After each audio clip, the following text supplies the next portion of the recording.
سوال دی د په حیث کې د ښځې سره نور ناسته ډوډۍ خوړل هر شی شته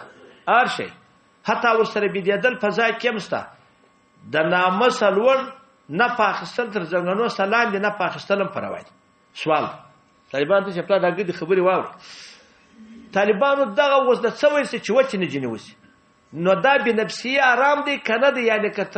تر پرتاګه ورکښته سو خو دا کار نه جنې وسو ګناه ده که نه ده زموږ د امام صاحب مذهب زده کوي که وسي که نه وسي دا مکروه تحریمي دی دا سړی په ګناه کبیره ګناهکاره دی چې تر پرتاګه تر سرونجه کښته نه په پراخي که څه هم دا کار نه جنې وسي که کار جنې وسو خو آرام دی که کار نه جنې وسو مکروه تحریمي دی دواړه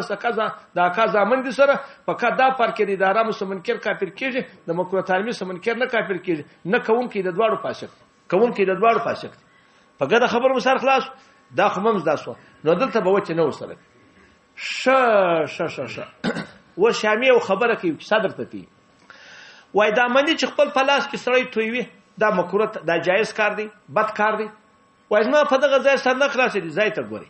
چې دا وز دا منی توي ول بد کار دی که خپل پلاس کې بد کار دی یعنی دا خپل د جز پنه په بد کار دی که منی بیا ځای وای دا د ټولو دلایل خلاصه دا ده چې منی توي ول حرام دی حتی که سړی پر د دیواله توي هم ناجایز دی چې سړی هلته فرار شي توي هغه څوک ته ناجایز دی چې عشی هم آرام نه وي دیوال خو نه پر دیواله توي هم آرام دی پر دا وای ګرته مې خبره رااله خبره خپل پر لاس شو کې دا خو لا دوه شی سوم په لاس انتفاع سوم سمه ده نو منی توي ول خو حرام وز د پامو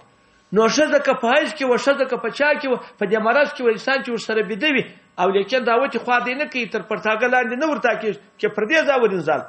وای دلته د خدای رسول او الله د مباشرت اجازه کړل چې مباشرت اجازه وکړه د مباشرت د اجازه په خاطر غا وخت انزال راځي نو کله شي پر بدل ځان انزال کې دا مکروه تحریمي نه دی مکروه تنزیه دی او علیه الفتوا هم د یو سلونه مسافه دوهم ټک د چپل د پایده خوي ول سملیک زموسوا وانه سي طالبان سي د شان واوري د شان واوري فګدو پوسواس دغه سنا منی هغه در فالم سودان ورسې د مسلې سمي واوري دا کته نه وای کیږي دا طالبان د مرشم د مر سالي لیکلي د سره د مر ورکه سره کې واځي پرداهي د مجد چنس دی حواله په خلاص فرار شي مرداشان لیکلي خو نو چاته ناش